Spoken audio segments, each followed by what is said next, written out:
Bonsoir à tous, encore une fois un nouveau débrief. Deuxième match du groupe A de cet Euro 2020-2021.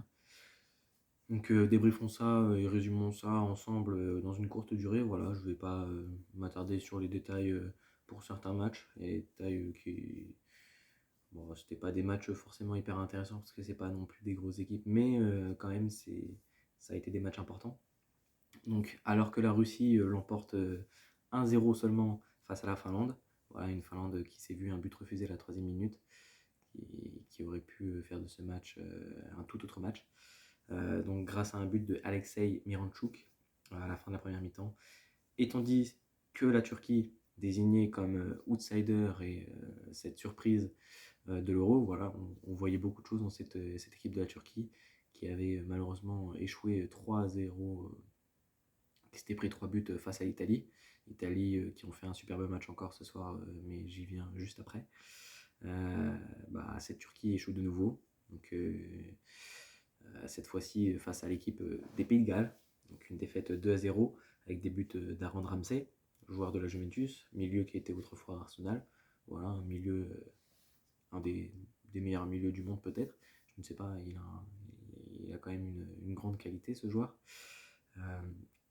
Donc un but à la 42e minute et un but en fin de match de Connor Roberts. Donc voilà, cette Turquie échoue une nouvelle fois. Donc une Turquie qui va commencer à faire débat peut-être. Voilà, je pense que certains supporters franco-turcs vont peut-être commencer à un petit peu froncer les sourcils. Voilà, déjà une défaite 3-0, une défaite 2-0. Ça commence à faire mal un petit peu. Donc voilà.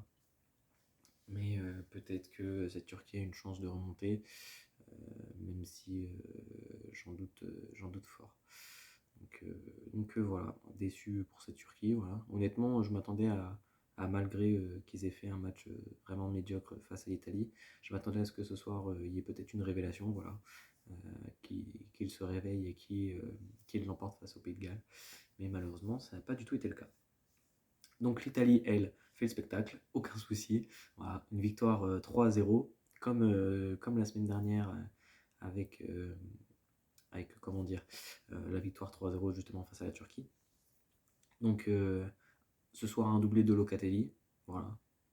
Locatelli, joueur italien que je pense que pas grand monde connaissait en ce début de saison et qui se révèle match après match. Voilà, un joueur incroyable. Un joueur incroyable au milieu de terrain, il est partout, ses passes sont exceptionnelles, ses appels, il revient en défense. Quel milieu italien n'empêche. Locatelli, Jorginho et mon Dieu, j'ai perdu le nom. Locatelli, Jorginho et Barella, pardon. Voilà. Comment je peux oublier Barella. Donc un milieu qui quand même est incroyable malgré l'absence de Marco Verratti, le joueur parisien qui, on se rappelle, a été blessé lors des derniers matchs avec le PSG. Mais voilà, une Italie qui, même sans cet incroyable milieu de terrain, fait le spectacle. Il n'y a pas d'autre mot. Les attaquants sont toujours aussi autant incroyables. Berardi, Chiro Immobile, Insigne sont toujours autant incroyables. Le milieu est tout simplement époustouflant.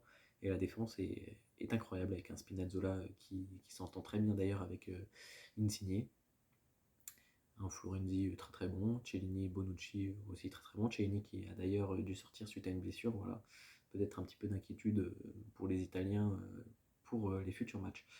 Mais voilà, et aussi cette Italie a marqué un but grâce à Ciro Immobile en toute fin de match. Donc voilà, Ciro Immobile qui est toujours présent dans le jeu, le joueur de la Lazio, qui fait son rôle de renard des surfaces et de neuf. Voilà.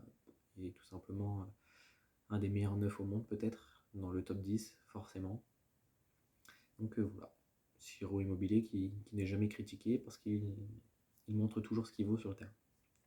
J'ai oublié de préciser que les buts de Locatelli étaient respectivement à la 26e minute et à la 52e minute.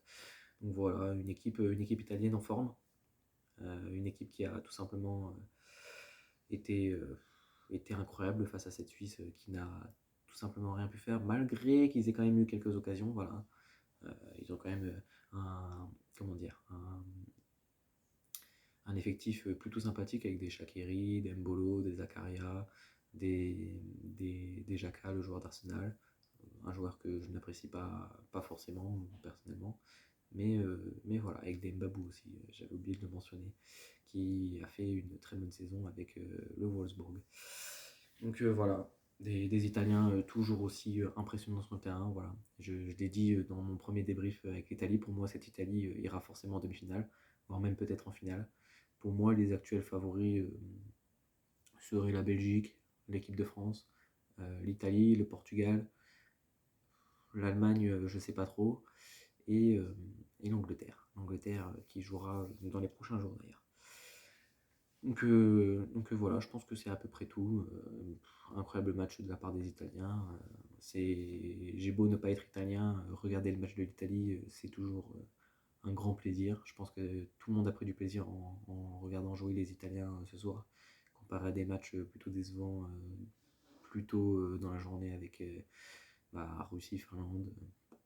Ouais, pas des effectifs que j'apprécie forcément. Et Turquie, Pays de Galles avec une Turquie décevante. Voilà. Je pense qu'avec ces matchs-là, on était resté sur sa fin et l'Italie vient nous rappeler que voilà, c'est l'Euro, il faut se battre, il faut montrer aux autres que on est, enfin qu'ils sont voilà, un des plus grands candidats au titre de champion d'Europe de cette session 2020-2021. Donc voilà, félicitations à cette Italie et je pense que cette Italie va tout simplement être première de son groupe sans aucune difficulté pour moi. Voilà. Deux grosses victoires 3-0 pour moi, ça montre déjà un très bon message de cette Italie. Donc voilà, pour Marco Verratti, je ne sais pas du tout quand est-ce que il rejouera, peut-être la semaine prochaine, étant donné que sa blessure ça va un peu mieux. J'espérais le voir peut-être sur la feuille de match pour ce match, mais rien de tout cela, il n'a pas joué du tout. Donc voilà. Donc je pense que c'est tout, je vais vous laisser. Passer une agréable soirée. Je vais vous inviter à quand même liker la vidéo, à commenter, à vous abonner, à cliquer sur la cloche et à partager en masse. Ça m'aiderait beaucoup. Donc voilà, c'est la fin de ce débrief. Je vous souhaite une bonne soirée, une bonne nuit les footeux et on se dit à demain pour un nouveau débrief. Ciao.